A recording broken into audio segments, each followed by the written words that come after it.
This video is by Straight Goods News, SGNews.ca. Why you're not convinced when CFIA says that there is no two systems of inspection and that everything is all right. I mean, they spent the morning saying that there's not a double standard of inspection, so why are you convinced here? Well, the concern is that their memo said, in the Canadian stream of beef, not to remove the excise fecal material or the spinal fluid stuff, or the ingest as they call it. And that's the last station before it goes out the plant. So if there isn't a double standard, I don't know what that speaks to a double standard. Cut it off if it's a Japanese carcass going to Japan, and don't cut it off for Canadians, but ship it out the door. There seems to be some confusion about whether that is the last station for inspection, though. There seems to be a suggestion that no, there's a different system of inspection. They would get to that inspection later in an ulterior subsequent process.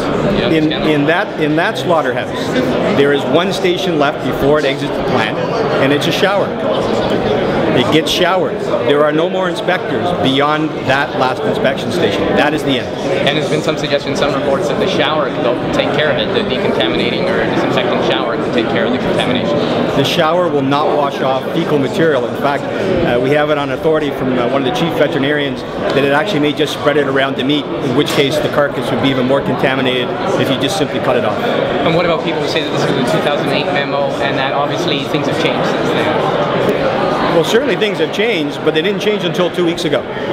This memo was released in 2008, resent 2009, resent 2010, and only rescinded November the 16th, 2 weeks ago. So this memo has been in effect all the way through until 2 weeks ago. Can you make the connection between this memo and the contamination we saw at XL Foods?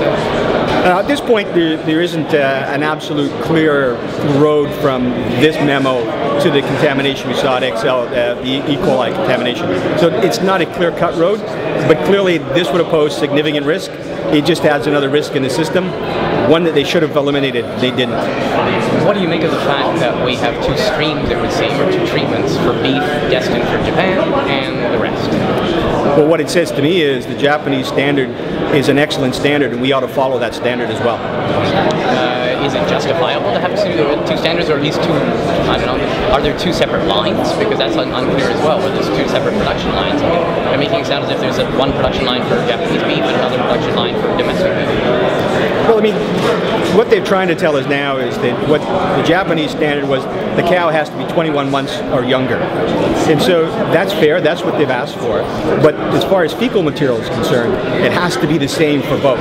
If it needs to be cut off, it should be cut off, regardless of where it's going to go. And when the minister says this is all completely factually incorrect, he says that you were sat at the Agriculture Committee this morning, and he says you were told, and that it's just not right, you just don't have it right. Well, I beg to differ with the minister. I mean, let me just say that we heard a lot of convoluted explaining this morning, and when I asked him, well, if that be true, then how did you end up with the biggest single meat recall in Canadian history from the very facility that memo went into? Have you been hearing back from meat inspectors since the scandal came out? What kind of feedback have you been getting from them? Yeah, we are. And what they're saying is this is what we were told to do. I mean, this was a direct instruction.